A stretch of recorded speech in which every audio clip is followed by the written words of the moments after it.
Tout d'abord, remercier au Forum des images et Gilles d'avoir fait ces partenariats avec Auto Brésil pour cette séance et pour d'autres séances du festival de l'État du Monde. Je profite également pour remercier les deux invités, Aurélien, Francisco Barros et Sébastien Mabille. Bonsoir. Bonsoir. Prendre la parole jusqu'après. Et avant de passer vraiment la parole à nos deux invités aujourd'hui, juste donner éventuellement quelques points de repère. Parce que les films 74, étaient filmés en 74, présentés en 74, interdits au Brésil jusqu'au moins aux années 80, par la censure brésilienne. Il faut rappeler que le Brésil, à l'époque, vivait sous une dictature militaire. Les militaires quittent les pouvoirs qu'aux années 80. C'est un film donc interdit par la censure, sorti en 80, qui montre, en fait, qui nous donne en retrait un portrait du Brésil, de l'Amazonie brésilienne, en 1970, au moment des plans d'intégration nationale qui ont été menés par les militaires au Brésil. Des militaires qui avaient comme idéologie de base une devise qui disait « intégrer pour ne pas perdre », c'est-à-dire il faut qu'on occupe l'Amazonie, pour eux, une terre sans peuple. Il faut qu'on occupe l'Amazonie pour garder la souveraineté nationale et donc mener des projets de développement. Un de ces projets de développement, c'est justement la construction de cette route au milieu de l'Amazonie pour justement faciliter la transmission des produits, pour faciliter le coupage des bois, les filières bovines et tout de suite. C'est très brutal comme image, comme on a vu.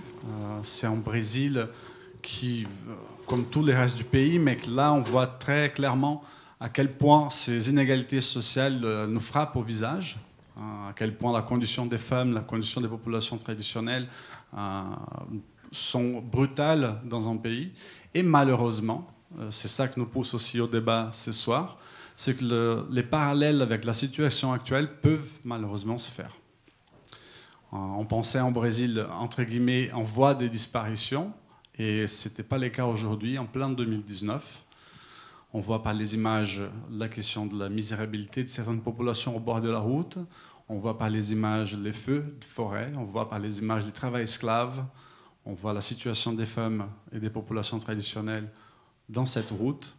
On voit par les images en Brésil que malgré cette situation, essaye de se dire, bon, mais de toute façon, tout ce qu'on est en train de voir là, c'est pour en Brésil que se développe, ça porte de la richesse, on va enfin sortir et arriver quelque part en suivant cette route qui, en fait, est marquée par cette brutalité, par cette situation. Je ne vais pas trop, comme j'avais dit, monopoliser la parole et donc profiter pour la présence de deux des invités ici. Et donc je pose en fait pour commencer ces débats une question en suivant cette ligne, cette parallèle qu'on peut faire. Donc Aurélien Francisco, qui est réalisateur, journaliste et spécialiste de l'Amazonie, qui a sorti un documentaire sur les fleuves, on va dire les rivières volantes. Ouais. Les rivières volantes, exactement. Et donc, vous qui connaissez bien l'Amazonie, qui a passé de longs séjours là-bas, si vous êtes d'accord avec moi en fait, par rapport à cette parallèle qu'on peut tracer entre le Brésil des années 70, l'Amazonie des années 70 et l'Amazonie d'aujourd'hui. Bah oui, il y a énormément de parallèles. Déjà, il y a plein de choses que j'ai vues dans ce film qui auraient pu être tournées aujourd'hui. Donc déjà, ça, c'était assez frappant de se dire qu'il y a des choses qui restent très d'actualité. Un autre parallèle qu'on peut faire, c'est... Je l'avais jamais vu comme ça jusqu'à maintenant, ce film-là, avec le contexte actuel, c'est-à-dire avec un président, nouveau président du Brésil, Bolsonaro. Parce que le discours que tient un des personnages principaux, Tião, le camionneur, ça pourrait être le discours du président actuel. C'est-à-dire qu'il y a une vision, pour lui, uniquement productiviste de l'Amazonie. Il y voit rien d'autre qu'une immense mine de richesse à tous les points de vue. Et donc c'est révélateur aussi d'une vision qu'une partie des Brésiliens ont de l'Amazonie, qui est une vision aussi déconnectée de la réalité. Enfin, voilà, le président du Brésil, il n'arrête pas de dire qu'il connaît bien l'Amazonie, mais il est de Rio, donc il habite à plus de 3000 km de l'Amazonie. Et il a une vision qui est très déformée de cette réalité-là, qui est liée aussi à sa trajectoire à lui, très pro aussi, militaire, tout ça. Donc il a une nostalgie de cette époque-là. Il pourrait, s'il voyait ce film-là, il en serait très heureux de voir ce moment qui était un peu pour les partisans du progrès un moment unique. Mais oui, il y a beaucoup de parallèles aujourd'hui. Il y a plein de choses. Bien sûr, les choses, elles ont évolué depuis. Il y a des choses qu'on découvre. Il y a des choses qu'on... L'Amazonie, elle est le terrain aussi de gens qui veulent la protéger, qui veulent mieux la comprendre. Ce qui est une des choses qui est très importante à savoir, c'est qu'il y a plein de choses qu'on ne sait pas encore de l'Amazonie. Il y a plein de scientifiques qui notamment travaillent à mieux la comprendre, mieux comprendre son rôle aussi dans le climat mondial, son rôle dans la biodiversité. C'est pour ça que j'ai fait un film, notamment Les rivières volantes, qui parlait de ces scientifiques-là qui essayent de résoudre un peu une des dernières clés de la compréhension du climat mondial. Et on se rend compte qu'aujourd'hui que la forêt amazonienne, par exemple, est une des principales actrices de la production de pluie dans tout le sud de l'Amérique du Sud. Donc c'est aussi une des raisons de ces recherches, c'est de prouver que cette Amazonie a besoin d'exister pour permettre la pérennité des ressources en eau dans le sud du continent. Donc c'est des choses très importantes. Il y a bien sûr les réserves amérindiennes, indigènes, comme on dit au Brésil, qui se sont développées, mais qui aujourd'hui n'ont jamais été autant menacées depuis. On ne pensait pas arriver à un tel moment de recul dans la protection des Amérindiens et la protection des réserves. Le président, il est clairement contre la sanctuarisation de l'Amazonie, donc contre tous ces projets de réserve fédérale, de réserve de peuples autochtones. Il fait tout pour casser ces lois qui les protègent. Il essaye de libéraliser l'exploitation des ressources qui y sont, que ce soit de l'or, que ce soit du bois, que ce soit tout ce qui est ressources minières aussi. Et voilà, et ces gens-là sont là-bas, se battent. Et il y a aussi plein de gens qui essayent de penser à une autre Amazonie, donc une Amazonie où on peut concilier le développement et l'environnement. C'est notamment dans l'article du 1 là, qui était distribué en début de séance. Vous pouvez voir ces projets d'agroforesterie que j'ai eu la chance de visiter, qui sont assez incroyables parce qu'ils sont beaucoup plus rentables que des projets d'agrobusiness pur et dur. Ils ont une rentabilité à l'hectare qui est assez incroyable. Et pour moi, c'est un des projets ces projets d'agroforesterie sont ceux qui m'ont donné le plus d'espoir ces dernières années, parce qu'ils montrent que c'est possible, que c'est simplement que les barrières, c'est pas un conflit entre un monde qui veut gagner de l'argent, qui veut se développer, et un monde qui veut rester à l'état originel. Il y a vraiment des possibilités, même si elles sont pour l'instant que des exemples, que c'est possible. C'est pas encore très répandu, malheureusement, mais ces projets-là marchent, donc c'est très engageant. Et voilà, et malgré l'année qui s'est passée au Brésil, tous ces gens-là, bien sûr, il se passe beaucoup de choses en ce moment au Brésil, mais ces gens-là sont toujours là, mais ils ont besoin qu'on les aide, ils ont besoin qu'on les soutienne de plein de manières différentes, voilà, et plus que jamais. Donc ça fait un petit peu le pont avec... Non, mais c'est très intéressant parce qu'on parle beaucoup de parallèles par rapport... Moi, j'ai parlé beaucoup de parallèles dans cette situation, mais une des choses qui manque peut-être dans les films que tu as suscité ici, c'est justement ce processus de résistance qui se font, parfois pas si visibles, mais qui, aux années 70, étaient aussi présents sur place. Les années 70, c'est aussi les moments de la naissance des syndicats ruraux en Amazonie. C'était la naissance de processus de résistance des organisations, des groupes traditionnels, soit autochtones, soit des populations qui habitaient au bord des fleuves, qui commencent à s'organiser, notamment autour de l'église. Mais en autre parallèle aussi, au-delà des résistances, c'est plutôt ça, c'est de montrer bien dans les films, c'est en quelque sorte une suspension de l'état de droit, de la loi, qu'on voit systématiquement. C'est-à-dire on voit de l'extraction du bois de façon illégale, on peut arranger, on voit de la prostitution infantile, qui est là, très présent dans les films, c'est même le fil conducteur du film. On voit la question d'occupation des terres, du travail esclave, donc cette suspension des droits. Et là, je me tourne plutôt les spécialistes du droit d'environnement, mais en avocat aussi, pour dire si on voit les mêmes types de situations, des suspensions de droits aussi dans le Brésil actuel, par rapport à ce que tu as vu dans les films. Disons que effectivement, là, on touche aux régions profondes du Brésil et l'application du droit n'est pas forcément la même au cœur de l'État de Pará ou d'Amazonas qu'elle peut l'être dans l'État de Rio ou de São Paulo. Néanmoins, le Brésil, enfin depuis cette époque-là, la démocratie est revenue. Le Brésil, contrairement à l'image qu'on peut avoir parfois déformée ici, n'est pas un pays de non-droit. C'est un pays qui dispose d'une justice qui fonctionne. On l'a vu notamment avec, en tout cas, Dilma Rousseff en a fait les frais avec ces enquêtes qui ont été menées. C'est l'un des pays, parmi les pays développés, qui consacre la plus grande part de son budget à la justice. Donc il y a deux niveaux au Brésil. Il y a le niveau des États, c'est une fédération. Donc il y a la justice des États et la justice au niveau fédéral, au niveau de la fédération, avec une justice qui est quand même puissante, relativement indépendante, il faut aussi le dire, surtout dans cette période troublée que connaît le Brésil. C'est aussi un des moyens de maillon qui résiste, et aussi c'est un des centres de résistance, un lieu de résistance aussi, et qui s'est aussi organisé pour faire face à la destruction de l'environnement et aux infractions environnementales, avec une police aussi environnementale, Ibana, qui fonctionne aussi, bien que depuis Bolsonaro, c'est de plus en plus difficile, puisqu'un certain nombre elle a été dépossédée d'un certain nombre de pouvoirs. Mais voilà, donc néanmoins, pour garder à l'esprit que le Brésil, c'est pas uniquement ce qu'on a vu dans le film. Il y a des gens qui se battent, il y a une justice qui fonctionne plus ou moins bien, mais qui fonctionne, qui a des moyens, parfois même beaucoup plus puissants qu'ici, quand on va au niveau de rencontrer les gens du ministère public fédéral, l'équivalent du parquet chez nous, on se rend compte qu'ils ont des moyens bien plus importants qu'on peut en avoir en France.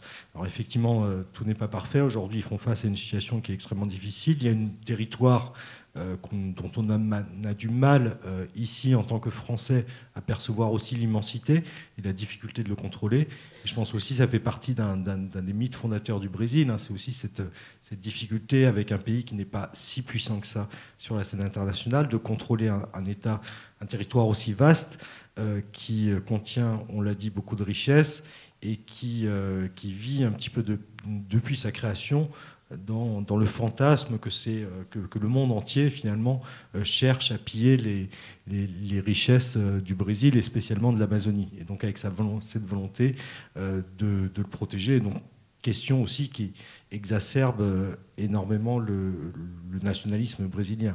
Et peut-être là, les propos qu'a eu le président de la République, Emmanuel Macron, au cours de l'été, lorsqu'il a parlé de biens communs, d'écocide, etc., où il a touché à une question extrêmement sensible, qui est celle de la souveraineté brésilienne sur l'Amazonie, ça a peut-être eu l'effet inverse, là-bas en tout cas, l'effet inverse que celui recherché, qui est celui finalement de raviver encore plus cette flamme du nationalisme et du nationalisme destructeur.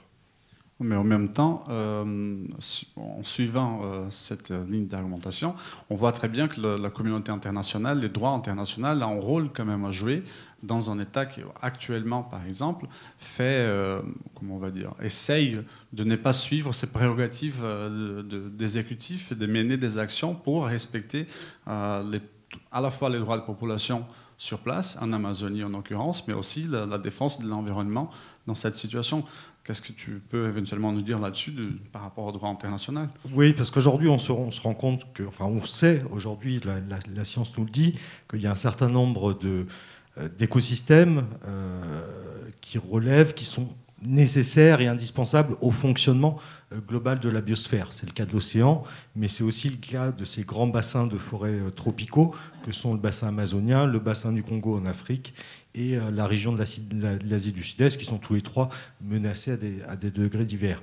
Donc c'est là d'où sort cette idée de bien commun, qu'a utilisé d'ailleurs Emmanuel Macron lorsqu'il a évoqué les feux en Amazonie, mais bien commun, ce qui est un concept, mais qui malheureusement ne répond aujourd'hui à aucune réalité juridique. C'est-à-dire que le principe est celui de la souveraineté des États sur leurs ressources naturelles, et la communauté internationale, le regard, le contrôle que peut avoir la communauté internationale reste infiniment résiduel. C'était pas le projet initial lorsque, dans les années 80, avait été discuté, travaillé, évoqué l'idée d'une convention internationale pour la biodiversité. Et le premier projet qui avait été présenté à la fin des années 80 et qui était porté par les organisations écologistes était celui d'identifier justement ces parties, ces zones de la Terre qui sont indispensables au fonctionnement global de la biosphère, et de pouvoir les placer effectivement sous le contrôle de l'État qui exerçait cette souveraineté, mais avec un contrôle extérieur, en utilisant cette notion qui est aujourd'hui tombée pas mal en désuétude, qui est celle de patrimoine commun de l'humanité. Donc le choix qui a été fait dans la Convention sur la diversité biologique, qui a été d'ailleurs signée à Rio de Janeiro en 1992, a été celui de réaffirmer la souveraineté des États sur leurs ressources naturelles, et donc le droit pour un État de détruire, s'il le souhaite, ce bien commun de l'humanité, sans que la communauté internationale ne puisse avoir de choses à redire. Alors l'une des solutions qui permettrait de le contrer, ça serait notamment de reconnaître ce qu'on appelle aujourd'hui le crime d'écocide, c'est-à-dire le crime, la destruction de l'environnement qui est susceptible d'impacter au niveau global, et de le reconnaître par exemple comme le cinquième crime qui serait de la compétence de la Cour pénale internationale qui est située à La Haye, qui reconnaît aujourd'hui les crimes de guerre, les crimes contre l'humanité, les crimes de génocide, mais qui ne reconnaît pas le crime d'écocide.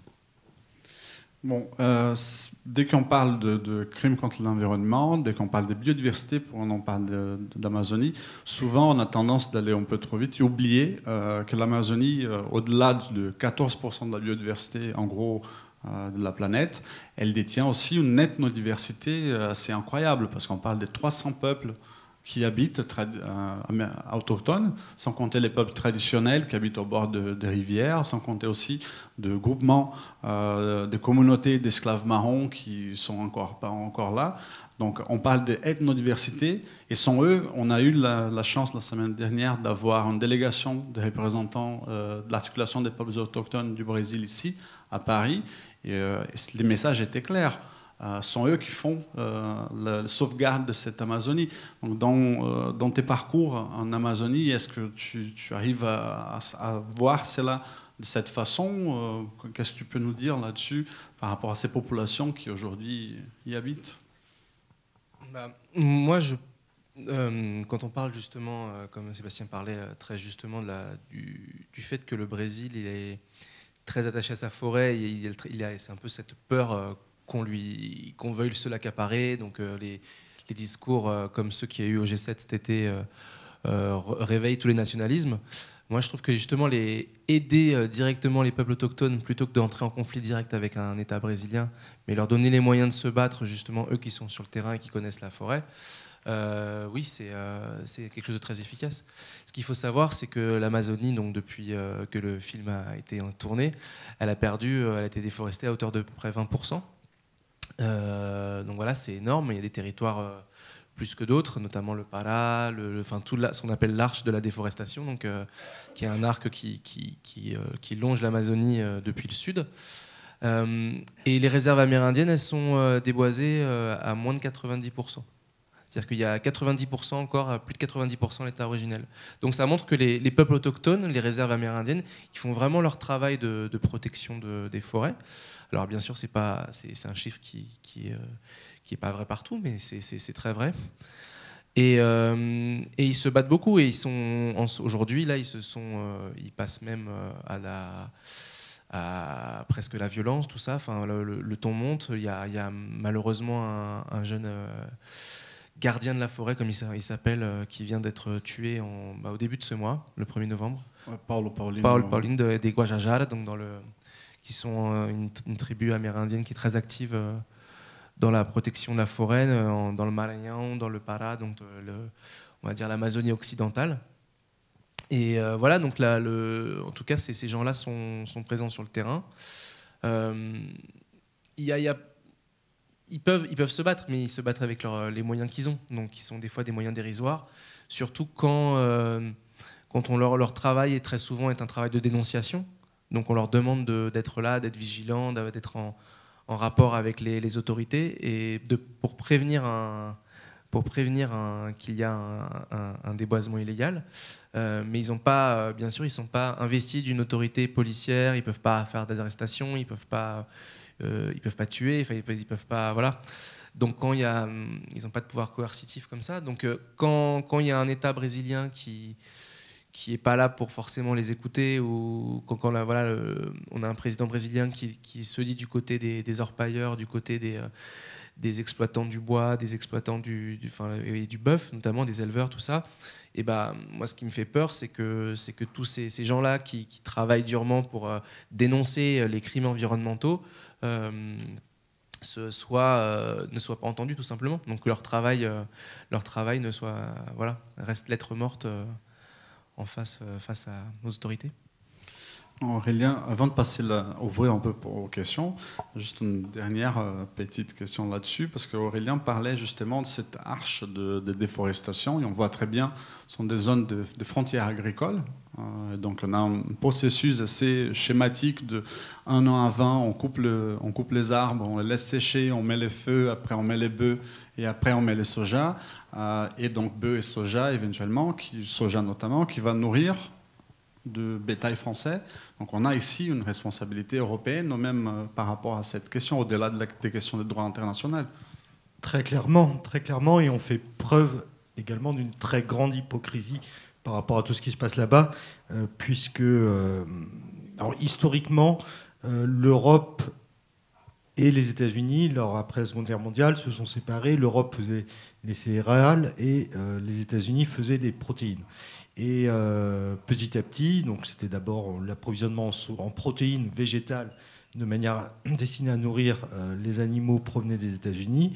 Et petit à petit, en déforestant de plus en plus, le Brésil a commencé à concurrencer les Américains dans les exportations de soja, jusqu'à devenir aujourd'hui le premier producteur et premier exportateur mondial de soja. Donc ce soja est destiné majoritairement aujourd'hui au marché chinois, mais aussi en grande partie, c'est de l'ordre de 20 à 25% de la production nationale au Brésil vers l'Union européenne. Donc on importe énormément de soja qui servent à nourrir en priorité les élevages de volailles en France, beaucoup également les élevages de porcs, et puis un petit peu moins, les élevages bovins. Alors on dit en France, on a eu ce débat sur les OGM il y a quelques années. On a décidé de fermer la porte aux OGM. Vous pensez comme moi ne jamais manger d'OGM. En fait, tous les animaux que vous consommez sont nourris quasi exclusivement avec du soja OGM, arrosé de glyphosate et de centaines d'autres pesticides qui, en grande partie, sont interdits dans l'Union européenne et aux États-Unis, tellement ils sont dangereux.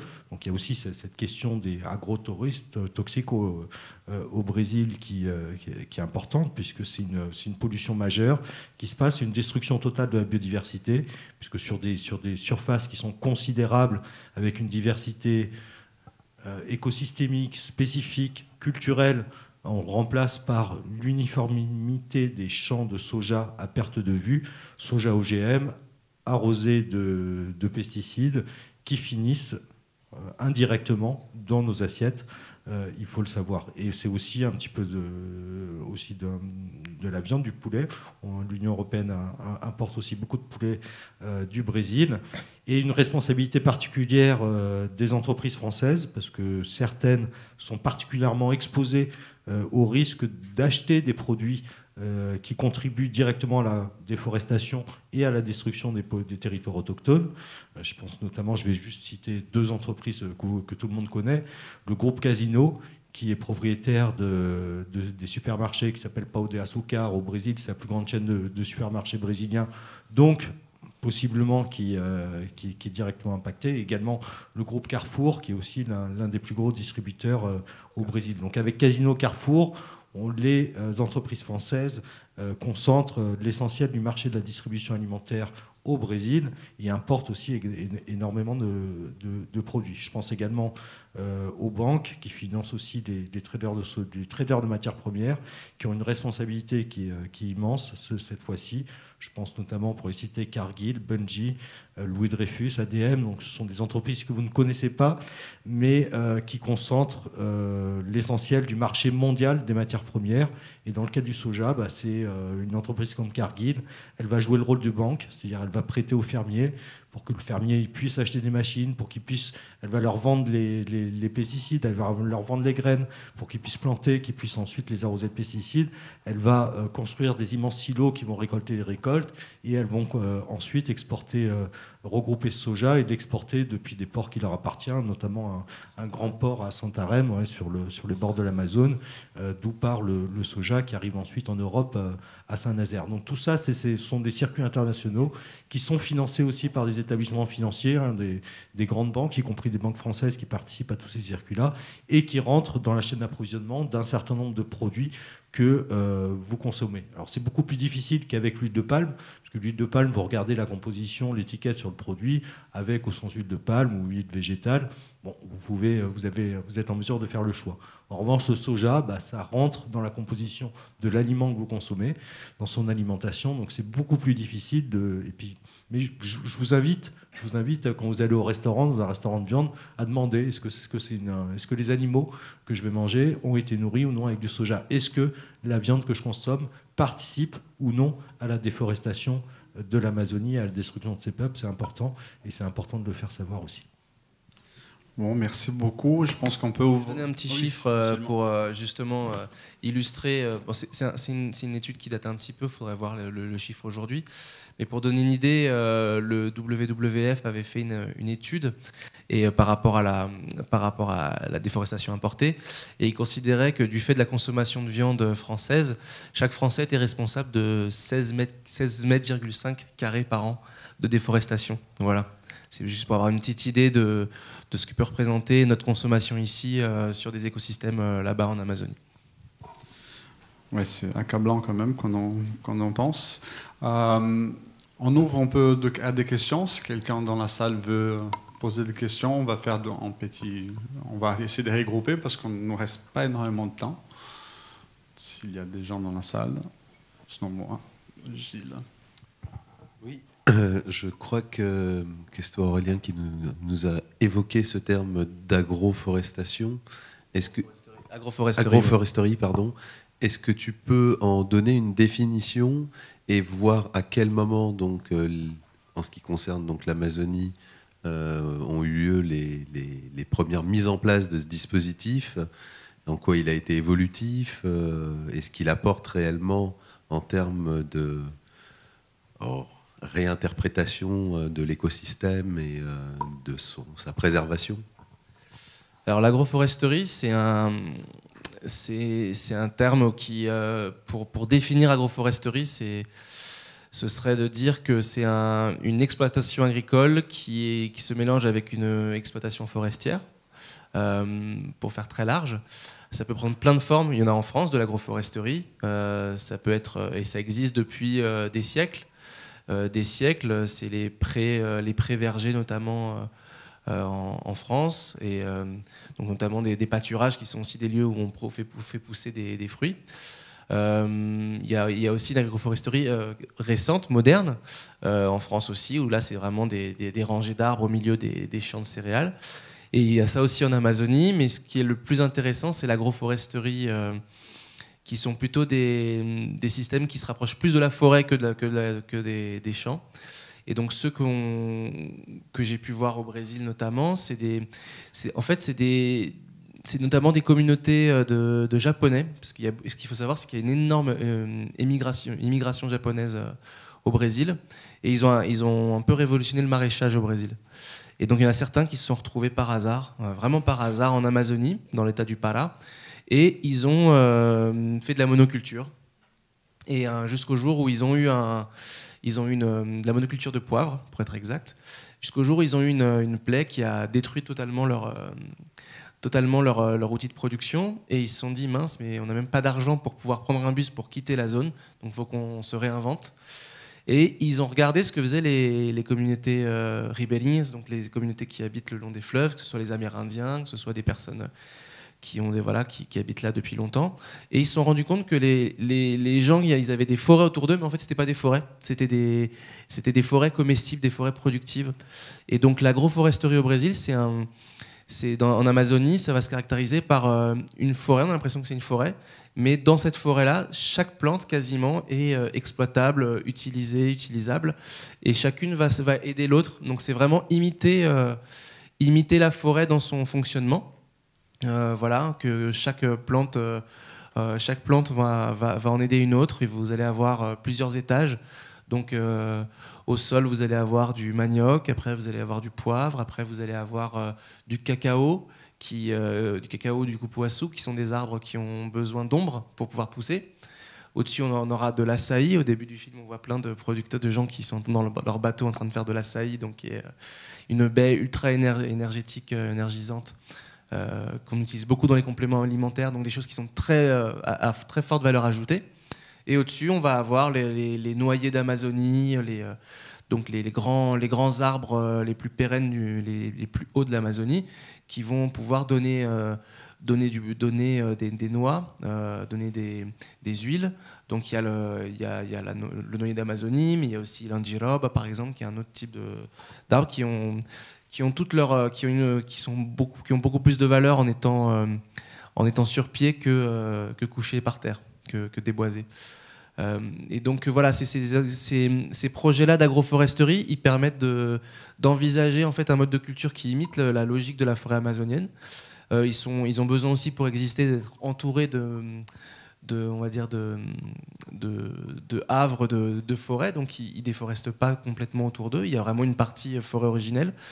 Et ces gens-là, par exemple, ils gagnent beaucoup d'argent. Ils sont de l'ordre de, ils sont 130 familles, je crois, ils gagnent plus de 20 millions d'euros par an. Enfin, ils roulent en 4x4, ils vont bien. Ils ont mis leur ville, c'est un peu un joyau Toméaçu dans l'état du Pará. C'est un peu un joyau de civilisation au milieu de la forêt. Enfin, c'est assez incroyable. Et puis d'un coup, on repart justement sur la transamazonienne et sur des zones qui ressemblent plus à ce qu'on a vu dans le film là. Et puis il y a ces petits îlots de paix, de civilisation, de convivence, comme on dit au Brésil, convivence, entre le monde développé et la nature. Et c'est ça qui est qui permet d'espérer. Une question ici. Alors j'ai deux petites questions. La première question, c'est, vous avez parlé de crime écocide.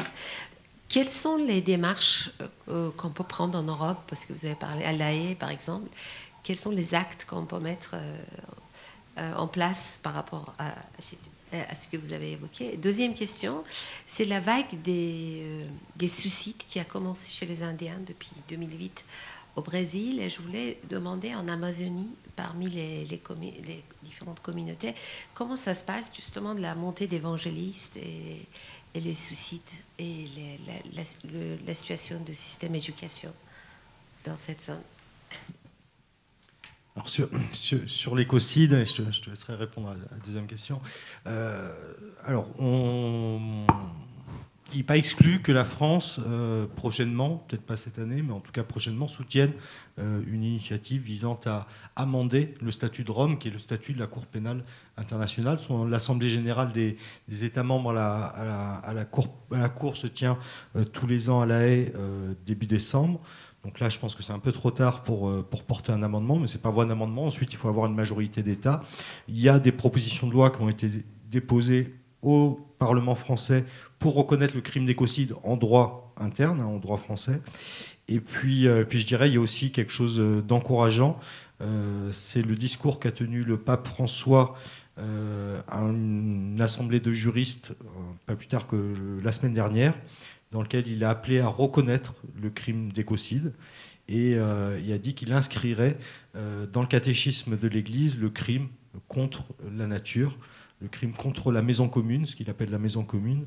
Et voilà, donc je pense que Jair Bolsonaro voit les portes de l'enfer se rapprocher, lui qui est très croyant.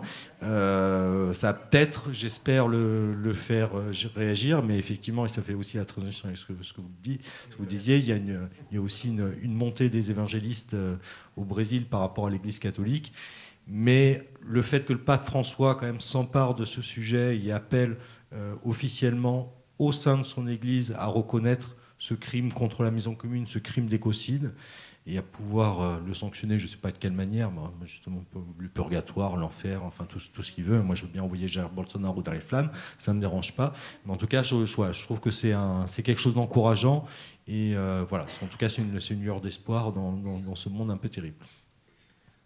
Alors sur la deuxième question, j'avoue que je ne suis pas un spécialiste de cette question-là précise de ces vagues de suicides. Je sais qu'il y en a beaucoup effectivement. Je l'ai pas forcément, j'ai pas eu à travailler dessus pour l'instant. Ce que je peux dire par contre, c'est que il n'y a pas un petit village en Amazonie où on se balade aujourd'hui où il n'y a pas une petite cahute avec écrit Église mondiale du pouvoir de Dieu, Église universelle du royaume de Dieu, enfin voilà, il y a beaucoup les évangéliques c'est plusieurs églises, hein, c'est notamment il y en a des très très grosses, mais leur force c'est de pouvoir s'adapter à chaque discours, à chaque public, et donc trouver une capacité à s'implanter un peu partout. Donc oui, c'est vrai, moi c'est assez impressionnant. Il y a énormément d'églises même dans les communautés, les petites communautés amérindiennes, tout ça. Ils arrivent à venir. Voilà. Après, je sais pas si. L'actuel ministre de la famille, femmes et droits humains, c'est quelqu'un qui faisait qui était pasteur, qui travaillait dans des villages autochtones avec son prosélytisme néo-pentecôtiste. Et en même temps, c'est comme tu disais, ils ont une capacité aussi à se conformer au public qu'ils veulent. Et pas juste un autre élément par rapport à la question de suicide, si je peux me permettre, en dépassant mon cadre d'animateur. Ça touche énormément, notamment notre biotope brésilien, que c'est le biotope du Cerrado.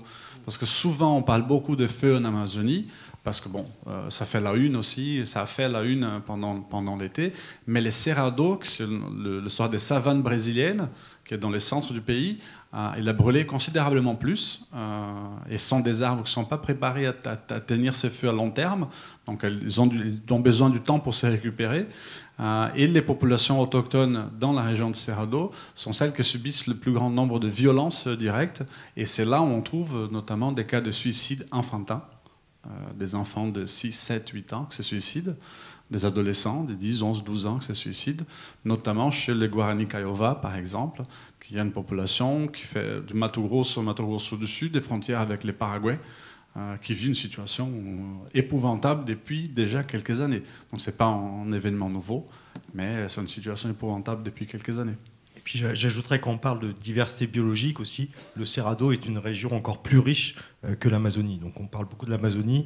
L'Amazonie, dans le droit brésilien, quand vous avez une propriété, c'est 80% de forêt, 20% d'agriculture. Dans le Cerrado, c'est l'inverse, c'est 80% d'agriculture, 20% de forêt.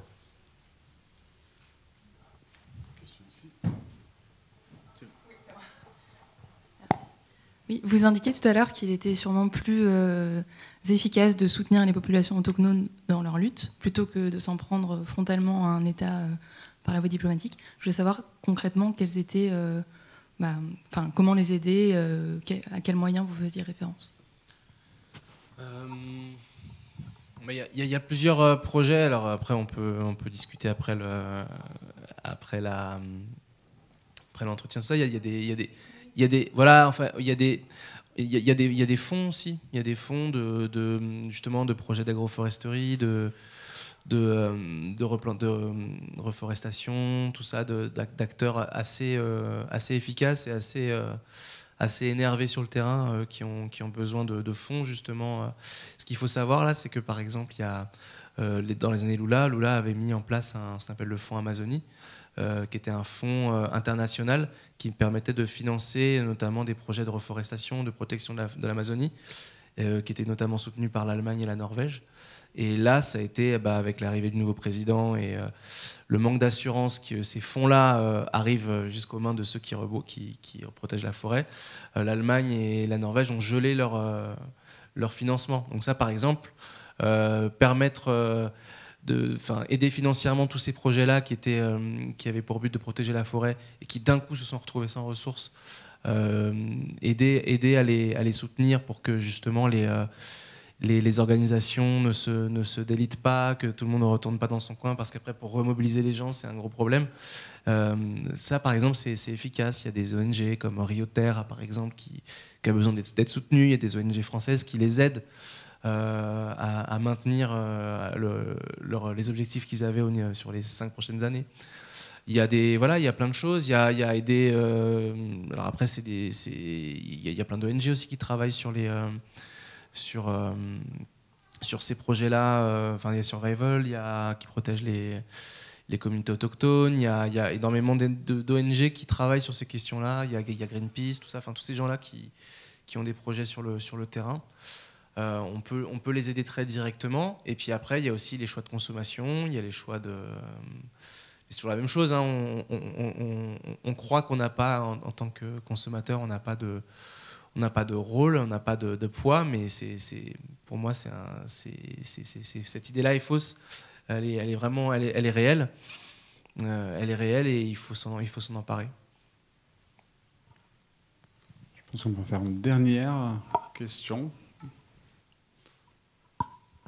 Bonsoir. Je voudrais savoir si vous pourriez parler de l'association Autre Brésil. S'il vous plaît, merci. D'accord, ouais. Pardon. Autre Brésil, un des partenaires du Forum des images, notamment pour cette séance, mais aussi pour d'autres séances de ces festivals.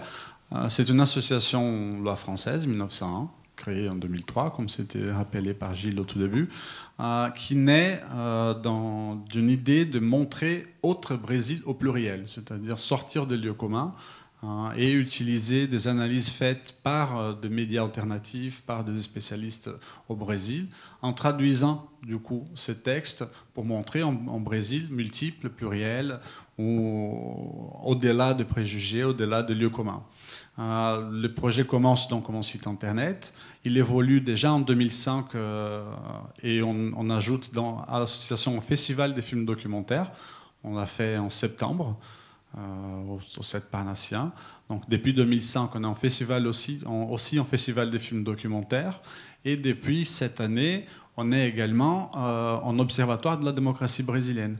Donc on a lancé cette année. Donc dans l'observatoire, on essaye de rassembler des rapports produits au Brésil par des spécialistes en croisant les données qui parfois sont pas si simples à croiser. Je cite comme exemple vite fait, une des fiches qu'on va sortir bientôt, c'est par rapport à la violence au Brésil. Les homicides, les violences directes, les violences physiques faites au Brésil. On trouve des rapports sur la violence en général, on trouve des rapports produits par d'autres acteurs sur la violence contre les peuples autochtones, par d'autres acteurs, violence dans le milieu rural, violence contre les femmes, violence contre la population LGBTQI. Donc si quelqu'un veut savoir quel est l'état de la violence en fonction des différentes populations au Brésil, il faut passer par chacun de ces organismes, chacun de ces rapports pour connaître à peu près. C'est que nous proposons dans cet observatoire, c'est de croiser ces informations. Donc pas produire les données, mais plutôt croiser ces données et présenter sous un format plus simple, plus synthétique en public francophone. Et l'association est aussi un espace de rencontres, débats qui ont fait en parallèle pendant l'année. Donc on a un site internet www.autre.net et nous aussi on aide beaucoup les mouvements sociaux. On est très en contact avec les mouvements sociaux au Brésil Et donc on essaye d'aider chaque fois qu'ils viennent en France ou de penser leur campagne et diffuser leur campagne. Bon, Juste, j'ajouterai un dernier mot, parce qu'on a beaucoup parlé du Brésil, et c'est normal, on a regardé un film brésilien, et l'Amazonie est majoritairement brésilienne, mais l'Amazonie est aussi française. Voilà, la plus grande frontière extérieure de la France et la frontière avec le Brésil, ne l'oublions pas. Et si vous voulez faire quelque chose aussi, moi je vous invite, si au lieu de partir en vacances, si vous voulez partir loin et consommer du CO2, au lieu de partir en Thaïlande ou je ne sais pas où, allez en Guyane, découvrez l'Amazonie et montrez aussi aux Guyanais qu'il y a un autre avenir qui est possible que celui de la mine d'or, puisque au Brésil c'est le soja, en Guyane française c'est la mine d'or. Donc essayez de montrer qu'il y a autre chose et que voilà, vous avez une porte d'entrée aussi pour découvrir une région qui est vraiment fabuleuse, dans laquelle il y a, je vous rassure, vous ne serez pas mordu par des serpents ni par des araignées énormes, etc. Allez-y et profitez, voilà, tant que les arbres sont encore debout, que les Indiens sont encore là, que les forêts, que les criques qu'on peut se baigner, que l'eau est belle. Et voilà, c'est que du bonheur. L'Amazonie, malheureusement, on est en train de le détruire. Bon, merci beaucoup. Une fois de plus, merci au Forum des Images. Merci au public qui est resté.